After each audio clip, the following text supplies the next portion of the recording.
Morning everyone. Saturday, July the 19th. As always, I'm apologising again for the lack of content. For the viewers in the UK, you'll know why. We've had 31, 32 degrees. I haven't been able to work because it's been too hot. Can't train dogs in that heat. And then since in the last week it's cooled down. But I've been playing catch up with all the lessons I had to cancel because it was too hot. And to be honest, it's been a bit manic, so I haven't really had the time. But now it's cooled down and it's forecast cooler this week, and I'm starting to catch up. We can get some more content. So this video today isn't me training these two, because everyone's seen that enough. We're just out having a run on a Saturday morning now. I've been asked the question a few times, so I'm going to try and explain this in the simplest of terms. Training. For me, the biggest myth with dog training is that everyone thinks you can do it quick. You cannot speed that process up. You have to take your time, you have to be meticulous, you have to be repetitive. Because anyone who watched my journey with this crazy pooch will know if I'd have rushed anything, I'd never have the dog I got now. So let's take, for example, you want to work on heel.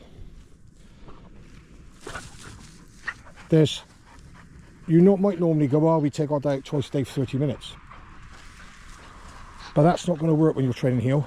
So I would probably then do, I would take my dog out 4 times a day for 10 minutes. Because that way, you get your dog to focus for the 10 minutes, it succeeds, gets loads of fuss, treats, praise, whatever you want to give it, then you go back out. But people seem to think that, oh yeah, but if we can only fit 2 30-minute walks a day in. Well, if you can find an hour, then you can find 40 minutes to split it into 10-minute sessions. Because if your child is struggling at school and the school's advice is either get some outside tutoring and we're going to drop them down a class, you do it, don't you?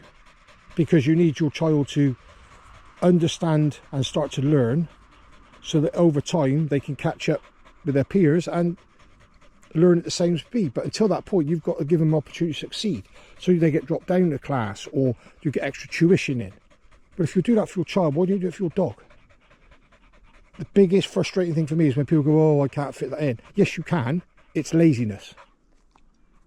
Total laziness. If you can find time to go to the gym, you can find time to go out socially, you can find time to do all the kids clubs, but you decided to get a dog to be part of your family, that is your responsibility, nobody else's.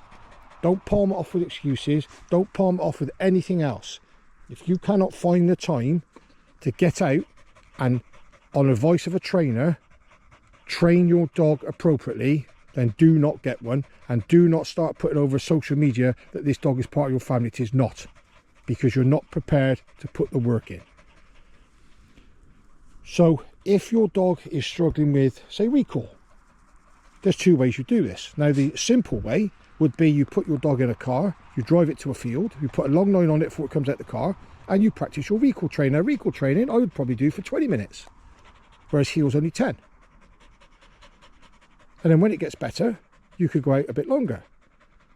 The biggest thing you've got to bear in mind then is, if you're doing recall, but you're walking your dog to a field to do recall, and you want to do heel and recall training, that's when your stress levels will go through the roof. Because if your dog knows it's going to the field, it's going to pull more.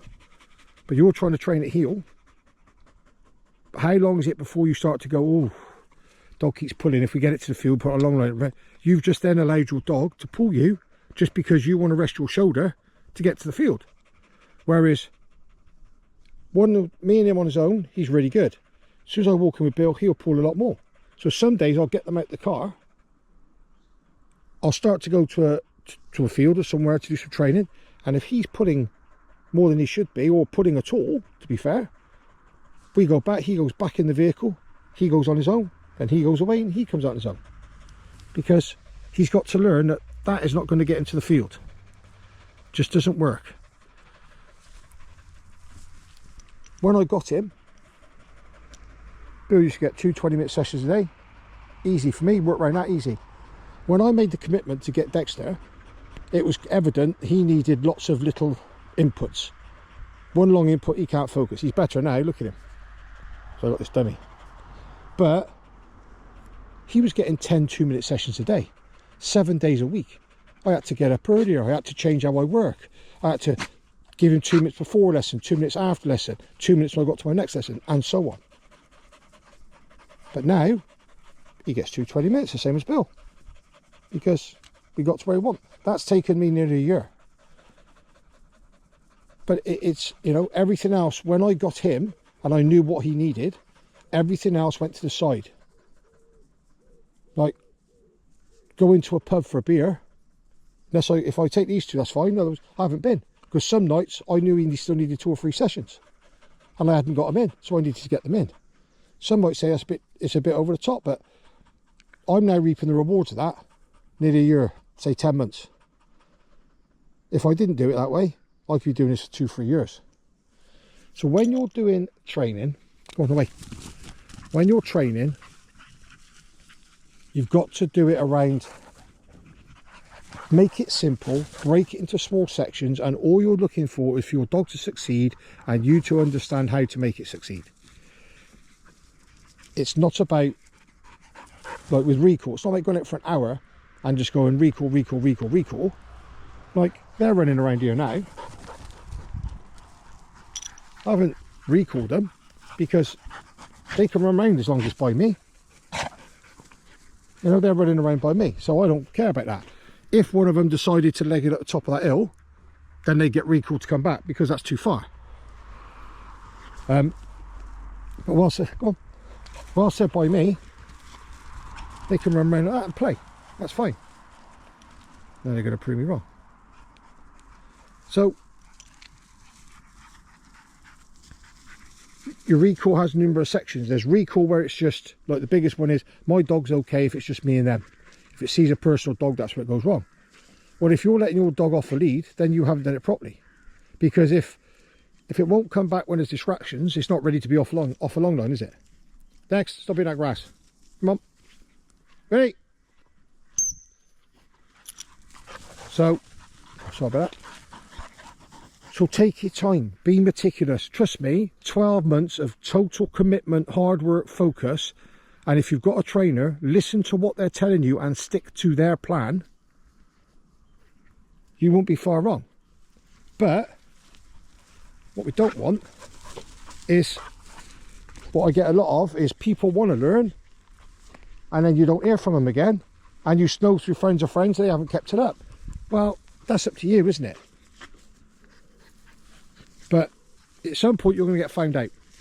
You're going to get found out because that's the way the world works. You know, especially in the UK, I'm not talking about I've got followers in America, Canada, South Africa, wherever. Laws are different over there, but in the UK at the moment, with the XR bully ban that come in, police are red hot at the moment. Your dog is off the lead and he runs and jumps up on someone and scratches them. There's Dexter's going now, look. So watch.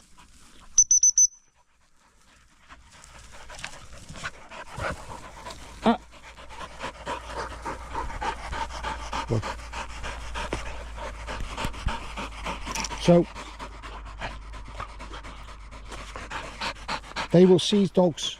If your dog is off lead and it runs up and it jumps on someone and it scratches them and they ring the police, your dog is going to get seized under the Dangerous Dogs Act. And that could take 6 to 12 months, even 2 years of that dog being in kennels away from you, just because you couldn't be bothered to put a bit of training in. So no point crying all over social media then. GoFundMe pages to help you. You had an opportunity to succeed and you haven't listened. So when it comes to training, take your time. Sit is probably the easiest thing to train a dog, especially around feeding time.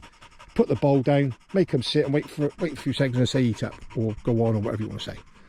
But just take your time with it. Be methodical, repetitive, but please don't fall into this trap of, quite often people message me with some help with their dog. The first thing I'll say is, what training have you done? Now I'm expecting them to say we've done some heel, we've done a bit of recall, we've done some sit. No, 95% of the time, done a little bit of recall, gives paw, and it rolls over and it lies down. Paw, roll over and lie down is not training, that's tricks. You can do as many tricks as you want. Ask your dog to give you paws, not going to get it back when it sees another dog in the field.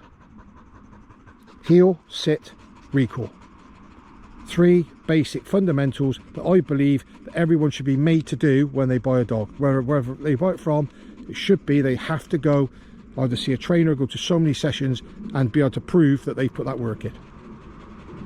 But we'll never get there, UK can't get anything right. But anyway, as you can see, these two dying for me to throw this, but I'm not throwing it today, I'll just bring it out with me just in case I decide to. Grey, overcast, very mild. Forecast is maybe some torrential rain, but I think we're going to miss it. But yeah, it's the weekend. I hope everyone enjoys it. I can't reiterate enough when it comes to dogs. I am highly passionate about them, and it frustrates me when people will do everything they can for their family, but their dog that's family doesn't. Come on people, we're better than that. UK is supposed to be a nation of dog lovers. Let's step up and let's give them the chance to succeed the same as you would your children. Any questions about this, any comments, fire away. I'm all ears. But I'm very fortunate. 99.9% of my clients, absolutely fantastic. You go away, they give me updates. The progression is brilliant to see. You know, I've got thousands of success stories, but it's that 0.1% that really frustrates me. Weird, isn't it? Anyway, have a great weekend all, wherever you are in the world. Stay safe, hope everybody's well, and most of all, give your dogs a cuddle from me. Take care everyone.